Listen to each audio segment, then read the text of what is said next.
First driver on track will be the DeGeorge Motorsports number 22 for John DeGeorge. John comes in this afternoon second in the point standings. He's 42 points back from Sean Bass, who has literally won all 5 poles and all 5 races here in 2023. So John DeGeorge hoping something changes and maybe he can steal this championship away. A 21.543 there on lap number 1. George makes his way down the backstretch on lap number 2, going through turn 3. See what his final qualifying lap will be. So here comes John DeGeorge to the checkers, our first Mod Mini to clock in. And a 21.174 for John DeGeorge.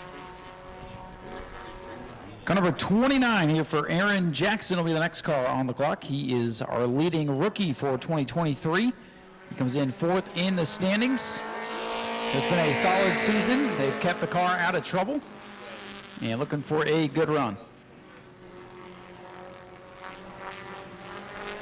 Making his way down the backstretch on lap number 1. Jason 21.174, the time to beat right now. Aaron Jackson will come down here to the white flag. And he'll put up a time of 22.700 seconds. Again, this is the Mod Mini division, the advanced 4-cylinder class. Big step up from the 4-cylinder Bomber-A's that we saw yesterday. And right now the 29 of Jackson running the middle of the racetrack, second on the board behind John DeGeorge on the 22. Checkers out for Jackson. And a 22.677. Again, 2 laps on the clock here today. We take the fastest of the 2 laps. No dead lap for this division. They come by and they take the green and they're on the clock. Ernie Winton out of Eustis in the number 95. 3rd place point man on the clock now.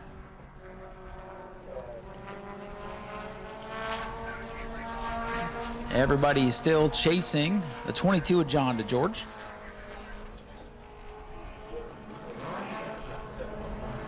Gets a bit loose on the exit of turn 4. See what lap number 1 is. It looks like he's going to clock in with a 22.243 on lap number 1. That puts him 3rd on the scoreboard right now. Looks like we have a decent little field of the Mod Minis here today. We didn't have many during practice on Friday night, but a lot of them have popped in here this afternoon. So should be an interesting 50-lapper to close out the season. Checkers out for the Ernie Winton Racing 95. And it's a 22.070, second fastest for the 95. Our next qualifier, the red number 78, the Russell Electric car for the veteran racer and former champion, David Russell, 5th in the championship standings. Has run most of the races here in 2023. Russell looking to get back to victory lane in this red 78 car.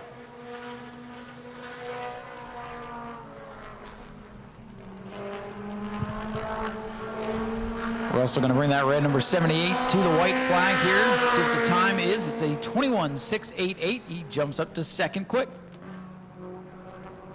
See if we can pick up a little bit more here on lap number 2. Still chasing John DeGeorge with a 21.174. Russell running the bottom of the racetrack here, coming off turn number 4, looking for the checkered flag. His qualifying run complete, a 21.602, pretty consistent lap, so remains 2nd behind John DeGeorge. But here's the man everybody's been chasing in 2023. Our Lumber CPH Roofing 112 out of Vulpius Motorsports for Sean Bass. Sean Bass, a veteran racer, getting a perfect score with 375 points. Looking to get 25 more here in qualifying and another 50 later on after the 50-lap race. Sean Bass, 5 starts, 5 wins on the season. Let's see what he does on lap 1. 20.952, no surprise, top of the board for Sean Bass.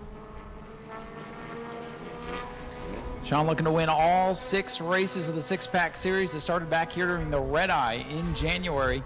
They've had races sprinkled throughout the season. They'll run another 6-race challenge series next year. Let's see if Bass goes faster on lap 2. He does, 20.815. Sean Bass at the top of the board. But here's a driver, a surprise entry out of the Vulpius Motorsports stables. This is the team car for the 71 of Jerry Simons. That's right. Last night's modified champion Jerry Simons on track now in this sharp blue, number 71. Simons making his way through turn 3 and 4. See what lap number 1 will be for Jerry Simons in number 71. Simons down to the white flag, a 21.010. He's second quick. Second on the board for Jerry Simons in car number 71. Simons cut his teeth out here racing in the Mod Mini division and multiple-time modified champion. Third place in the 75 lapper last night. And looking to break Sean Bass's perfect season. Let's see if he can do so in qualifying. 20.919, still second fastest for the 71 of Jerry Simons. Simons versus Bass could be very fun here later this afternoon. Next out to qualify will be car number 44, the Division 3 Weapons sponsored ride for Jared Zebley, former Bomber A driver, getting back behind the wheel of his Mod Mini. Only a couple of starts for this driver here this year. We'll see what he can do in this yellow number 44. Everybody chasing Sean Bass, 20.815, the time to beat. First lap in the books for Jared Zebley, a 22.026. He goes to 5th on the scoreboard. 5th quick for Jared Zebley with another lap to go.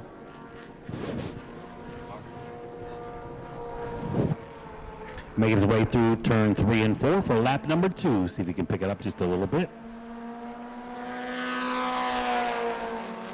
And he does pick up there, Steve, 21.986. He'll remain 5th on the board behind Sean Bass, Jerry Simons, John DeGeorge, David Russell, and then Jared Zebley.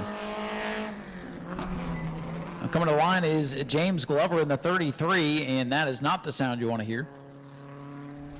Glover, a surprise entry here today. No stranger to the Speedway.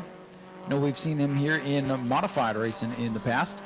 Car didn't sound too good when it came across the line, but we'll see what happens here. So again, they do have 2 laps, and we'll take the fastest of the 2 laps.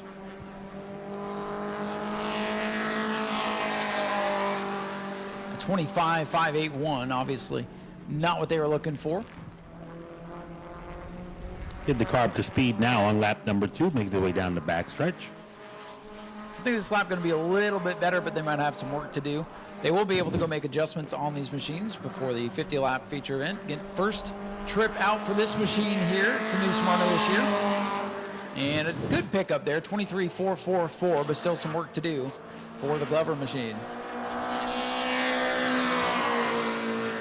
Next out to qualify will be car number 20 for Larry Goolsby. Good to see the Goolsbys back here on the Speedway. Sharp looking race cars. They've had a pretty good season. I think, Steve, you saw these guys at your neck of the woods not too long ago. Yeah, Goolsby just picked up a 50-lap, $1,000 win, feature win, a couple weeks ago at Auburn Speedway.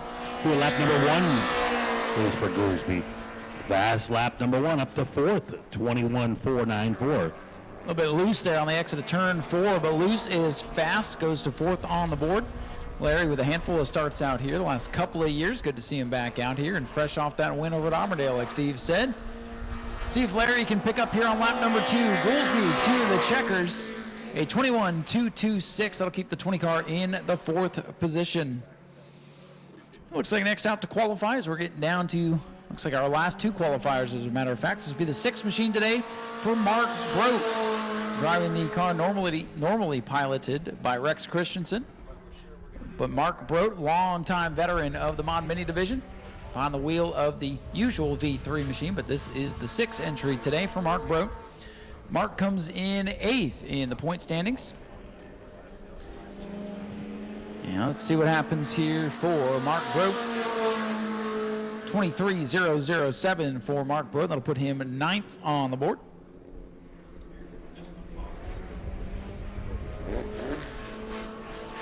Mark Brote looking to pick up here on lap number 2. We do have one final qualifier who's going to roll off the hill in turn number 4. Mark Brote come down to the checkers. Everybody's still chasing Sean Bass on the 112, a 22.871. That's a good second lap there for Mark Brote. Not a lot of practice for these guys, so Mark with a respectable lap puts him in the 9th position. Next up is going to be Jeff Firestein, I believe, making the trip up from Venice, Florida, in the number 93. Good to see Jeff with us. He was one of the few that did come out to practice on Friday. And they are getting ready to release him from the gap over there in turn number 4. Sharp looking race car. And as soon as Mark Brote clears here, they will usher the 93 onto the racetrack down pit road, so he doesn't have an advantage of being able to get up to speed.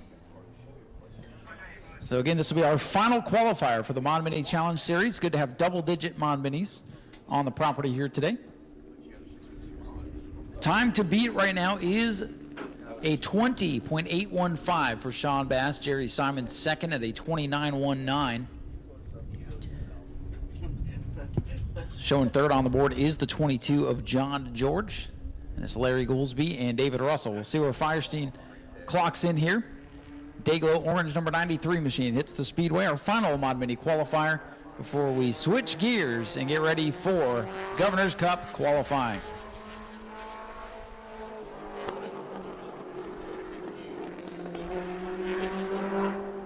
Firestein coming out of turn 4, taking the green flag for his first qualifying lap.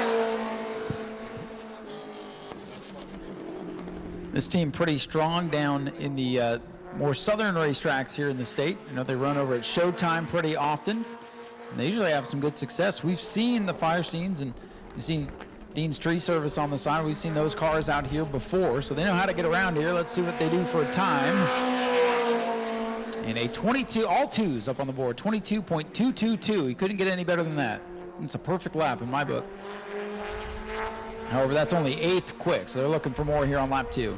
Firestein making his way down to turn 3, trying to dig a little bit deeper, gets a little more speed out of number 93.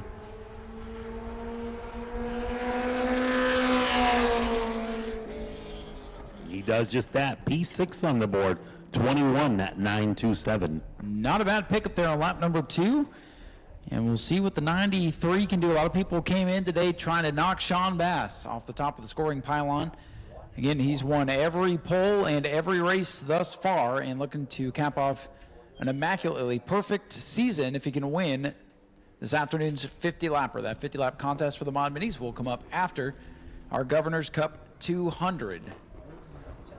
It'd be a good race for sure for the Mod Minis, Ryan. That was the last time I was here with you for the Red Eye when race number 1 for the Mod Minis. That's right. That was a day that we both thought would never end. That was a wild night of racing back in January. For sure. Of course, the Red Eye is our next scheduled race, so it all comes full circle here. Glad to be back with you folks for this year's edition of the Florida Governor's Cup. Of course, if you follow along with Florida racing, you know the Governor's Cup last year, unfortunately, had to be canceled due to the storm that came through. If you look at the Governor's Cup trophy, when it is able to make its way to the concourse area, you'll see the plaque for 2022 did go to Hurricane Ian, so winner by default. So again, we are so happy to be back with you. A banner field of David Rogers super late models. We've had one or two that weren't able to get here. We've lost a couple during practice, but still a very good field for this 200-lap contest tonight. Of course, stars like William Byron in the field. Stephen Nassie's here. Jesse Love, Gio Ruggiero, Brad May. Everybody in the field, Steve. An interesting fact for this year's Governor's Cup. No former winners, so somebody's going to win their first Governor's Cup here today. Do you have any ideas who you think it's going to be? It's, it's a toss-up. You've got really 10 cars that could win it, and it's nice. It's no rain in the forecast, just kind of overcast skies, so it'll be interesting to see what the lap times are for qualifying and for the feature later on tonight. So, yeah, I think one thing we're going to battle here today is some attrition. We've seen in the 100-lap late model races that we've had here throughout the season, it is often tough to even finish. So my suggestion to some of the drivers here this week has been just get yourself to the finish, and you can end up with a good finish here in the Governor's Cup. Obviously, like you said, we've seen throughout practice 10, 11, 12 different guys up near the front of the scoring pylon in the numerous practice sessions. So tells me we have a very good competitive field, and just because we haven't seen somebody up at the top near practice doesn't mean that they can't sneak out of here with a good run tonight and maybe, just maybe, show some strength at the end of 200 laps. So definitely going to be an interesting race. Again, with the field wide open, it's going to be a special day for somebody. They're going to add their name to that Governor's Cup trophy for the first time, and there are some great names on that trophy. As a matter of fact, I spoke to Richard Gallardi on my podcast here this week about the history of the Governor's Cup and just so many names, and Hamke, Howe, just to name a few. And you see those names still on race cars to this day. So that shows what this event has meant throughout the history of Florida racing. And we're going to write some more history here today. Go to patreon.com/Speedway Video now.